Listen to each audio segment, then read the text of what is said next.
महाराष्ट्र में एक बार फिर सियासत गर्मा गई है। महाराष्ट्र विधानसभा में उद्धव ठाकरे गुट के विधायकों ने शपथ लेने से इनकार कर दिया है। एक बार फिर विधायकों ने ईवीएम पर सवाल उठाया है। विधायकों ने कहा है कि उनको जनादेश स्वीकार नहीं है। विधायकों ने सदन का बहिष्कार किया। उन सभी का कहना है कि उनको ईवीएम पर संदेह है। यह जनादेश जनता ने नहीं दिया है। चुनाव के नतीजे आने के बाद एक बार फिर, जैसा कि मैंने आपको बताया है, कि सियासी पारा हाई हो चुका है। इससे पहले महायुति में सीएम पद को लेकर कई दिनों तक बैठक का दौर चला था।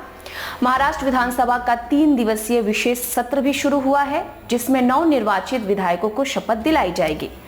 महाराष्ट्र के नए CM Devendra Fadnavis, deputy CM Ajit Pawar और एकनाथ शिंदे सदस्य के तौर पर शपथ ले चुके हैं। दरअसल सदन की कार्रवाई सुबह 11 बजे शुरू हुई।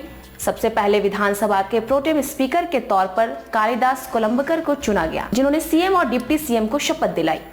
इसके बाद विधायकों को शपथ दिलाने का सिलसिला शुरू हुआ, लेकिन शिवसेना यानी कि यूबीटी और एमबीए के अन्य विधायकों ने शपथ लेने से इनकार कर दिया, जिसके बाद आदित्य ठाकरे ने बताया कि उन लोगों को ईवीएम पर संदेह है। यह जनता का जनादेश नहीं है, इसलिए उन लोगों ने सदन से वॉकआउट किया, शपथ नहीं ली। आदित्य ठाकरे ने आगे कहा कि उनकी पार्टी के चुने गए विधायक शपथ नहीं लेंगे। अगर जनता का जनादेश मिला होता तो वे लोग खुशी जाहिर करते, लेकिन इस जीत के बाद महाराष्ट्र में कहीं भी जश्न का माहौल नहीं है। उन लोगों को ईवीएम पर संदेह है। वहीं विपक्ष की अगर बात की जाए तो अजित पवार ने हमला बोला और कहा कि ईवीएम की वजह से विपक्ष ने वॉकआउट किया है, लेकिन इससे कुछ होने वाला नहीं है। उन्होंने पहली बार ऐसा देखा है। अगर विपक्ष को ईवीएम को लेकर कोई आपत्ति है तो चुनाव आयोग का दरवाजा खटखटाना चाहिए। कोर्ट का विकल्प भी उनके पास है, लेकिन वॉकआउट करने से क्या होगा। आपको बता दें कि महाराष्ट्र विधानसभा चुनाव के लिए 20 नवंबर को वोटिंग हुई थी।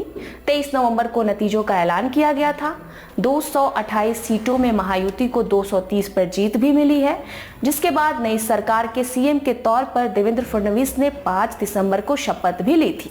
विधायकों की शपथ और अध्यक्ष के चुनाव के बाद 9 दिसंबर को ही राज्यपाल का अभिभाषण होगा। नई विधानसभा का शीतकालीन सत्र नागपुर में 16 से 21 दिसंबर तक चलेगा। मुख्यमंत्री देवेंद्र फडणवीस ने 5 दिसंबर को शपथ के बाद कहा था कि शीतकालीन सत्र से पहले नए मंत्रिमंडल की घोषणा कर दी जाएगी। अब देखना है कि आगे महाराष्ट्र से संबंधित क्या खबरें आती हैं। मैं हूं सृष्टि और आप बने रहिए मेरे साथ लाइव न्यूज में।